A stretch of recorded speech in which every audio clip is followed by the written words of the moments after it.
नमस्कार, स्वागत है आपका यूट्यूब चैनल छत्तीसगढ़ टुडे में। आज है 10 जनवरी 2022, दिन सोमवार, और आज हम 9 और 10 जनवरी के महत्वपूर्ण छत्तीसगढ़ करंट अफेयर प्रश्नों को हल करेंगे।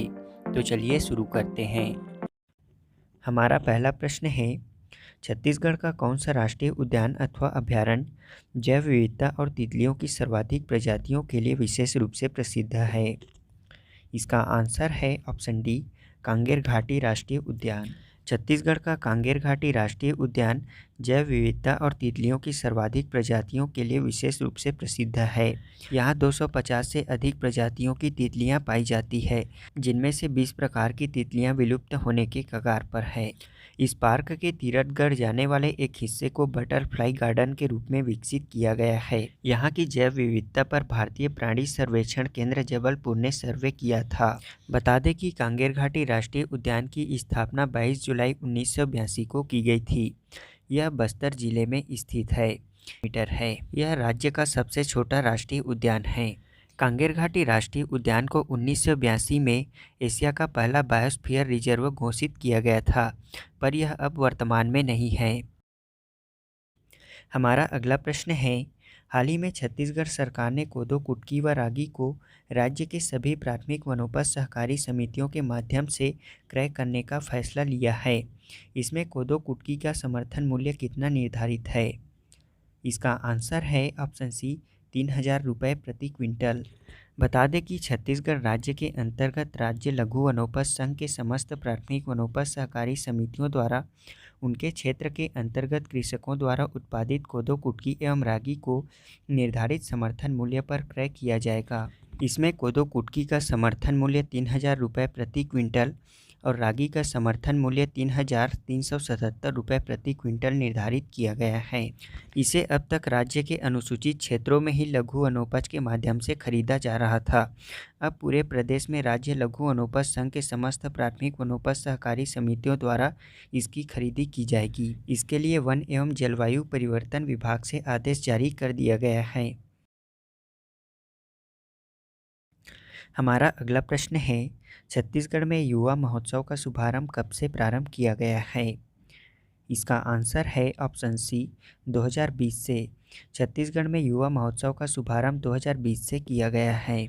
12 जनवरी 2020 स्वामी विवेकानंद की जयंती के अवसर पर युवा महोत्सव का आयोजन किया गया था, जिसमें युवाओं को न सिर्फ अपनी प्रतिभा दिखाने का मौका मिला, बल्कि स्वामी विवेकानंद के विचारों को जानने और समझने का अवसर भी मिला था। यह साइंस कॉलेज परिसर रायपुर में आयोजित किया गया था। बता दें कि 9 जनवरी 2022 को राज्य की 25वीं लोकवाणी का आयोजन किया गया है, जिसका विषय था युवा सपने और छत्तीसगढ़। हमारा अगला प्रश्न है, छत्तीसगढ़ में अब तक कितने खेल अकादमी की स्थापना की जा चुकी है? इसका आंसर है ऑप्शन ए, 9। राज्य में अब तक 9 खेल अकादमी की स्थापना की जा चुकी है। इसमें फुटबॉल में बालिकाओं के लिए तथा कबड्डी, तीरंदाजी, एथलेटिक्स तथा हॉकी में बालक बालिकाओं दोनों के लिए 9 खेल अकादमियों का शुभारंभ किया गया है। जल्द ही राज्य में खेल विकास प्राधिकरण का गठन भी किया जाएगा। हमारा अगला प्रश्न है, थिंक बी परियोजना राज्य के किस जिले से संबंधित है? इसका आंसर है ऑप्शन डी, बस्तर जिले से। थिंक बी परियोजना बस्तर जिले से संबंधित है। थिंक बी का फुल फॉर्म है technology hub and innovation for knowledge Bastar. इस परियोजना के अंतर्गत बस्तर के युवाओं को नवाचार, स्वरोजगार और उद्यमिता के लिए प्रोत्साहित किया जाएगा। इसमें युवाओं को आर्थिक, तकनीकी, प्रबंधकीय, कानून आदि तरह की सहायता दी जाएगी। साथ ही बस्तर युवाओं को ऑनलाइन तथा ऑफलाइन सामग्री, किताबें, ऑडियो वीडियो प्रशिक्षण भी दिया जाएगा।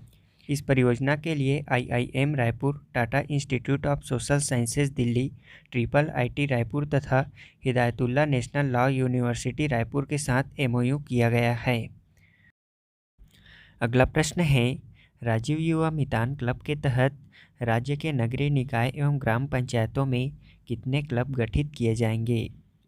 इसका आंसर है ऑप्शन बी, 13,269। राज्य के 13,269 नगरीय निकायों एवं ग्राम पंचायतों में राजीव युवा मितान क्लब गठित किए जाएंगे। इसके लिए कार्य योजना तैयार कर ली गई है। इस क्लब का पंजीयन फर्म एंड सोसाइटी एक्ट के तहत किया जाएगा। प्रत्येक क्लब में 20 से लेकर 40 युवा शामिल होंगे, जिनकी आयु 15 से 40 वर्ष की होगी। वर्ष में क्लबों को 132 करोड़ 69 लाख रुपए की राशि अनुदान के रूप में प्रदान की जाएगी। बता दें कि इस योजना का शुभारंभ 18 सितंबर 2021 को किया गया है। इसका उद्देश्य राज्य के युवाओं को संगठित करके उनकी ऊर्जा का उपयोग नवा छत्तीसगढ़ गढ़ने में किया जाएगा। इसमें प्रत्येक क्लब को प्रत्येक 3 माह में 25,000 रुपये के मान से एक साल में रचनात्मक गतिविधियों के संचालन के लिए 1 लाख रुपए दिए जाएंगे। हाल ही में मुख्यमंत्री भूपेश बघेल ने केंद्र से वर्चुअल बैठक में कोयले की रॉयल्टी दर में संशोधन करने की मांग की है। बताएं कि प्रमुख खनिजों में कोयला सर्वाधिक रॉयल्टी प्राप्त करने वाले खनिजों में कौन से स्थान पर है। इसका आंसर है ऑप्शन सी, दूसरा। अगला प्रश्न है, राष्ट्रीय युवा महोत्सव नेशनल यूथ फेस्टिवल 2022 का आयोजन कहाँ किया जाएगा। इसका आंसर है ऑप्शन बी, पुडुचेरी में। हमारा अगला प्रश्न है, दिसंबर 2021 तक की स्थिति में जारी की गई राष्ट्रीय आंकड़ों के अनुसार बेरोजगारी दर में छत्तीसगढ़ देश भर में कौन से स्थान पर है। इसका आंसर है ऑप्शन बी, चौथा। हमारा पहला प्रश्न है, भारत सरकार के प्रशासनिक सुधार और लोक शिकायत विभाग द्वारा छत्तीसगढ़ राज्य के श्रम विभाग को किस सेवा अथवा नवाचार के लिए गोल्डन अवार्ड से सम्मानित किया है। इसका आंसर है ऑप्शन सी, ई श्रमिक सेवा के लिए। अगला प्रश्न है, खेलो इंडिया गेम्स 2023 का आयोजन किस राज्य में किया जाएगा। इसका आंसर है ऑप्शन ए, मध्य प्रदेश में। अब हम पिछले क्विज का आंसर जान लेते हैं। पहला प्रश्न है, राज्य में ग्लोबल शिक्षा कॉन्क्लेव का आयोजन कहाँ किया गया था। इसका आंसर है रायपुर में। छत्तीसगढ़ की राजधानी में ग्लोबल शिक्षा कॉन्क्लेव का आयोजन किया गया था। इसका आयोजन राजधानी रायपुर के दीनदयाल उपाध्याय ऑडिटोरियम में आयोजित किया गया था। यह 14 से 15 नवंबर 2021 तक आयोजित किया गया। इसमें कई राज्यों के शिक्षा मंत्री एवं शिक्षा अधिकारी शामिल हुए थे, जिसमें शिक्षा अधिकारी अपने अपने राज्य में शिक्षा में नवाचार एवं संचालित योजनाओं को साझा किए। अगला प्रश्न है, छत्तीसगढ़ में रायपुर जंगल सफारी के तर्ज पर एक और जंगल सफारी का निर्माण कहाँ किया जाएगा। इसका आंसर है कबीरधाम जिले में। छत्तीसगढ़ में रायपुर जंगल सफारी के तर्ज पर एक और जंगल सफारी का निर्माण कवर्धा जिले के रामचुआ हरमोह में किया जाएगा। इसका क्षेत्रफल 191 हेक्टेयर का होगा, जिसे 75 करोड़ रुपए की लागत से बनाया जाएगा। इसके निर्माण के लिए 3 साल का लक्ष्य रखा गया है। अगला प्रश्न है, छत्तीसगढ़ के किस नगर पालिका ने स्वच्छता सर्वेक्षण स्टार रेटिंग अवार्ड 2021 एवं जीएफसी गार्बेज फ्री सिटी हेतु कराए गए सर्वे में शीर्ष स्थान प्राप्त किया है।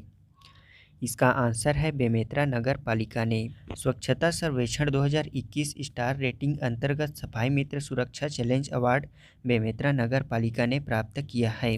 बता दें कि देश में स्वच्छता सर्वेक्षण एवं जीएफसी गार्बेज फ्री सिटी हेतु शासन द्वारा सर्वे कराया गया था, जिसमें बेमेतरा नगर पालिका परिषद ने 2021 में शीर्ष स्थान प्राप्त किया है। नगर पालिका अंतर्गत बेमेतरा नगर पालिका ने भारत के सर्वे में सर्वश्रेष्ठ रैंकिंग हासिल की है। हमारा आज की क्विज का पहला प्रश्न है, नीति आयोग द्वारा जारी रेटिंग में आकांक्षी जिला कार्यक्रम के तहत देश भर में छत्तीसगढ़ के किस जिले ने 5वां स्थान प्राप्त किया है। राज्य में सार्वभौम सार्वजनिक वितरण प्रणाली का शुभारंभ कब से किया गया है। तीसरा प्रश्न है, छत्तीसगढ़ के किस स्थान में प्रथम मखाना प्रसंस्करण केंद्र का शुभारंभ किया गया है।